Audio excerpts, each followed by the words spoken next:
We felt like that in terms of complexity, that education is probably the most complex issue that we're going to face as a city. So we want you to do something for a second. I want you to close your eyes. And I just want you to listen to what I'm going to read, and then I want you to imagine what that would look like. The national community owns the success of every child that lives here. And we believe as a community that no child is expendable. Okay? You can open your eyes. One of the things that we currently do is we try to fix a system that is embedded in history. 100 years of an agrarian model. And I mean, all of you all are planning on having your kids harvest, right? Next August before they go back to school. Don't forget to have them plant before they get out this year too, all right? So we're outliving history. So one of the things that we have to do is we have to change our perspective. We currently find ourselves embroiled in a game where we blame the institutions of schools for the failures of our children without ever really looking at the fact that their individual lives we're talking about. So what we propose is a system that develops a new unit of measurement.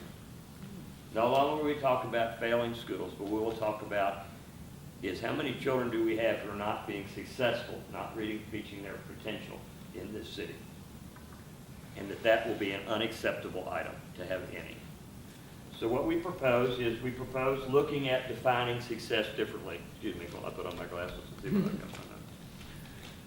Defining success differently. The new metrics will be about the individual child. We will develop a personalized educational model for every child built on the premise that safety and health, intellectual development, uniquely defined gifts and development for each child, character and socialization, and creating the model of schools and community are, not schools, community are responsible for developing good people. How will we measure those? We will do annual surveys. Not annual surveys, but we'll do periodic surveys. We will check, are our children safe? Are they safe emotionally? Are they safe physically? We will put those community health centers in the highest need schools to start with, and then we'll expand it to all schools. Not just for the children who go to school there, but for their families. Because we know that what we do at a school during the day with a child is only offset by what happens to them when they go back to their environment. So we believe as a community we should be responsible for both of those. And we should hold our community responsible for ensuring as much of that as we can. Intellectual development will be measured under the standards forms that we use now. In addition to that, portfolio assessments. Looking at giving children multiple ways of demonstrating the talents and gifts that they have. It won't be just a test that some children just don't do well on, but it will be a chance for me to really demonstrate that maybe I'm a visual learner, maybe I'm a kinesthetic learner.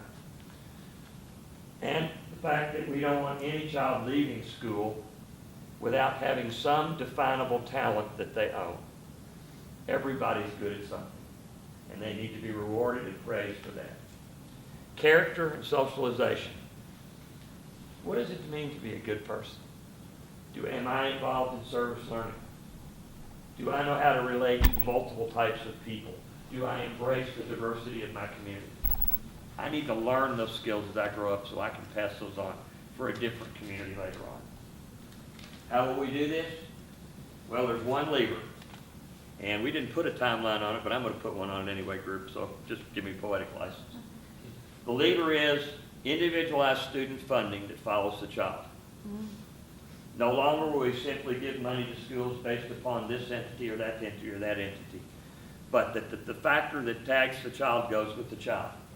What that means is local autonomy is expanded greatly to all models of schools. Now, what you won't hear me say is any of the tag works that we fight over right now. Because you know what? Every one of them is valid. What research tells us is no individual delivery model is any better than any other one. What we know is it's the relationship between the learner and their environment and their teacher that makes the difference. Every school can aspire to having high-quality environments like that. So what we will do is we'll say, organize any way you want, but we're going to hold you accountable. And the way we hold you accountable is we're going to hold you accountable for delivering for that child. We're going to hold you accountable as a community for supporting that school. We're going to hold you accountable for being there for your children. And we're going to find multiple ways to do that. We're going to embrace corporations being involved. We're going to go the faith-based community. We're going to step out and ask any entity that wants to do it. And then what we're going to do is we're going to look at the individual special needs of children and design, based on what research tells us, programs that ensure the success of that child. And it doesn't matter whether the entity that we create is 20 kids or 2,000 kids. None of that's important. So factors like building utilization and things that we've used in the past are not going to be the key drivers of what we want to develop for our children. So student-guided funding. The next conversation after that is, do we need to get into weighted funding? We're not going to do that one tonight, but that'll be the next step. When can we do that? Well, you tell me. Do we hire a superintendent that embraces that? Or do we let him get here and tell us that it won't work? I know what I vote for. I want somebody that embraces it and listens. What's our end game? End game, John. End game.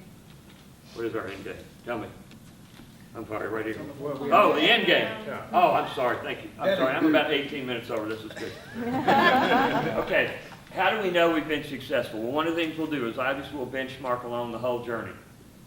But the two big indicators of success will be, the first one in the shorter run, even though it's at the end of high school, will be the post-secondary experiences and the completion rates for our graduates. The other one will be the intergenerational social economic mobility that we've created.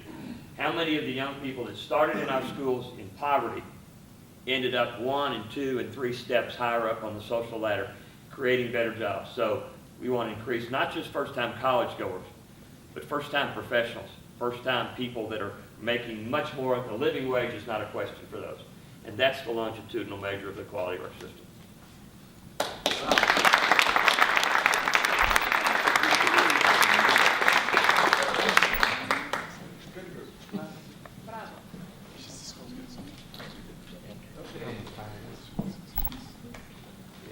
So, this is